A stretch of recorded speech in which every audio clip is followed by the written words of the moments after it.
Gilit thing nai channel lo thi trin tu te chi bai ule BP sang thi sen sang kan ti chung chang hi tun tum chu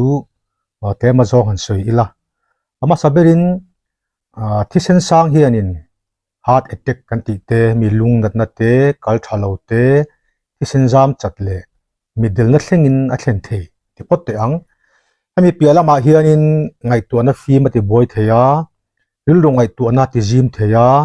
zoi in kan fiat ate po min hlo tir thei ani ami blood pressure ka ti chu lungin na thi sen zama thi sen apek chua chakdan ami pam chakdan hi ni ate khong pani awma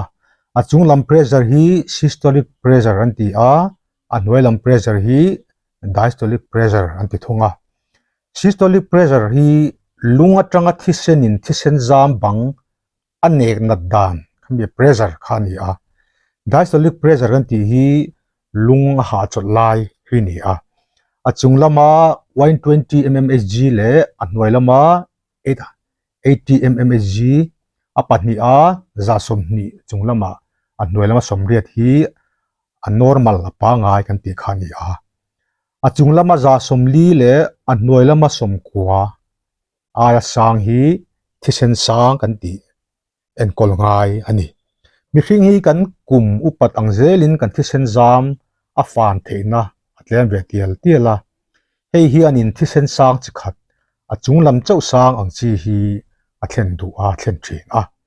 chuan thi sen sang natna nei te hianin a big takin nan aton tir lama hianin yen soi sel na engma an nei lo fo ani chu wangin fisel pa ya po kum som thum kan pel to chuanin a khat to ka blood pressure BP hi check apoi mo hle ni hebak achan hebak a hianin kumnau pangte thi sen sang ni te po an om pho ni thi sen sang nat ne hi a rei to a benvon to chuanin adam har to atan tira te chuan ele in sum te le in soi mang te pon kan control thei kan tin hiam thei ana sa to lo chuan dam doi e te po ngai thin ani chuan thi sen sang BP sang utuk te hi a la oma en ti ven reng angai ni chuan thi sen sang ni thenerem chang chance ti tam tu te han soi ila kum upat lama thi sen sang nei all three chuan thau luat na le taksari lutuk na te in thla chon thla tu ta tanga thi sen sang nei te anom thin ani kal thalo wangte zun thlum dat na wangte mezil zung na chat wangte zuin na sat wangte steroid ena sat wangte embi naw pa inden na ena wangte inti chena dam do ena sat wangte eng te hianin thi sen sang ena chance kha ti sang ani he ba ka hian pian tira tanga thi sen zam zim le diklo mi pian so na chakati ombe theya hian thi sen sang a thlen theya achan fiat le theilo thi sen sang hi essential hypertension an ti mi taksa thilpoya thlen ma dam doi manga en kol ngai ni achung lam chau sang kan tiang chi te po hi en kol ngai tho ani thi sen sang dan na en kol that lo le en kol mu mal lo hianin heart attack te stroke te lungpu chol te kal nat na te mi middle na te metabolic syndrome kan ti te hi thlen theya metabolic syndrome mi chu han pain video ka siam to adu ta na en let theyanga che tam le thi sen sang hi anh cùng cái thắt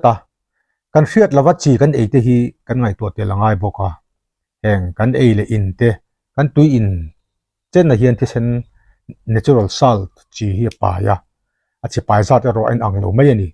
emi chips kan ei te le pickle kan ei te le thil thang thang kan ei te hianin ta hian chi hi tel bek ani chi sodium te mayang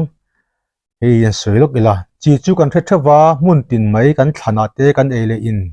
rifin bia ta thlengin oma kan ei thin chi hi sodium chloride ani chi sodium hi alkali metal ani chi sodium hi hisen sak tir tu pakhat ber chu ani chi hi kan taksa hian amamo kan taksa timur le thluakin thata kan na tho theinan chi hi poimo em chi tlak cham na hianin taksa har chana rang thlen thei amaro chu chi hi poimo hlema se kan taksa hian amamo tamnu tuk lova kan taksa mamo ai tam kan chi kan lak lu hian kan taksa har chana rang kan nei thin ani kan taksa hian ni kata chi 1.5 gram vel amamu a kan taksa in amamu ai tam hi kan e do vek ni na lang chan chu chi thir fian te khat hi 2.5 milligram sodium tel ang vel ani a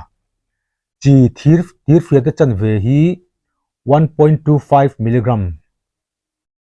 1.25 gram sodium vel ani ti sena chi sodium tam le tam lo en na hi serum sodium test an ti a 135 patanga 145 hi normal level kan ti hi ni chi ena sat chuan ti sena chi hemi sodium kha atama ti sena chi tamut tuk ti dal turin taksa in tuya khol hema hemi taksa vung te po kha kut ke vung te po kha am thin chi e hianin taksa ti mura tui ri la ti tama ti sena po tui ri la ti tam boka he hian lung na tho tu la ti tama lunga ti ha a ti sen zama nek na ni kan ti mai pressure ti sang boka atopa ti sen zama ti khonga ti sen sang te heart attack te le stroke te pon nei all ta thin ani khang kha kan ti sen sang chung chang te kan choi chu ni a ai en kol na in kol na ti hianin hemi dam doi pa ngai amlo dipin astam lo kan ti te telmi sartan kan ti ang chi te he te nge chu kan soi lo anga chi ei tama potassium tamna cho ei tlem ten hian heart attack ani ol sambi ka chuan thi sen sang hi emi hi lungdam na thlen tu ber ani boka potassium hian in kan taksa sodium tamlut tuk wanga emi blood pressure sang tu te aveng theya chi ei tlema potassium tamna thlai na le thei tharlam ei tam poimo a heng balhla alu kolbara don fo bean thlai na hring dukang chi te avocado ziklum parbor fangma broccoli tomato strawberry spinach pa ei chi chuan tui fin riat sa sangha an ti te hianin potassium a pai tama heng thele thlai zinga a engemaw ber te hi ni tina e poimo a cho me a chi kan albak chu thleng ko tlanga chi in chopa lia lo tur ani thleng ko tlanga chi kan chopianin chi tam ol bi kan ni hei thi sen sang nei tan hianin sodium tlem na chi lo na kan ti ama heng te po hi chi pa ngai ai chuan thi sen sang tan ei a thanga sa ha thau hianin enge ngapui thau te mayang lungta na tha omega 3 fatty acid pa ya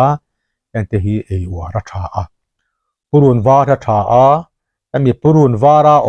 purun war ti purun war tu ti mayang alisinin hi thi sen sang veng thele thi sen sang ti hiam the ani a purun war e tam tha a alisinin hi ahlangin amu me tur te po an zuara dora te po om lo chuan online ate po cha thei anga tuiluma nim bu tuitlem tela zinga in thin a tha a chuan zing pum ro la don fo 18 te po tha a in don fo mu hi kan rot somanga chu thir fian te khat vel kha tui no hnia kan telanga kha mini som panga vel kan chhum anga chuan kha kan thli fi manga kha nitin in thin hianin thi sen sang ta tha a so thing le cardamom thak thing tel thing pui cho pola thing pui anga in thin a tha a balhla e tamte po tha a soyang kan balhla hianin potassium ka pai tamani e ba ka celery kan tiang chi te po hi e tam a tha a se tok mu hian thi sen sang atin hiam theya an hin se tok e tam thim po hianin blood pressure te po bong dik theya emi ser chi ang chi thim nim buang te ser tok te enge ser ma kan ti mo zamir te po niang chu ser thlum te po ser chi thim hi thi sen sang ta ta tha a in sun lu thi sen sang tan a tha boka a hlanga kan elo ponin emi sun lu tui hi thir fian te ni hi tui nen chok pola zing choi ma in thin te po hi thi sen sang tan a tha a chuan thi sen sang da na nei tan chuan emi nun phung thi sel taka nun te po apui mo a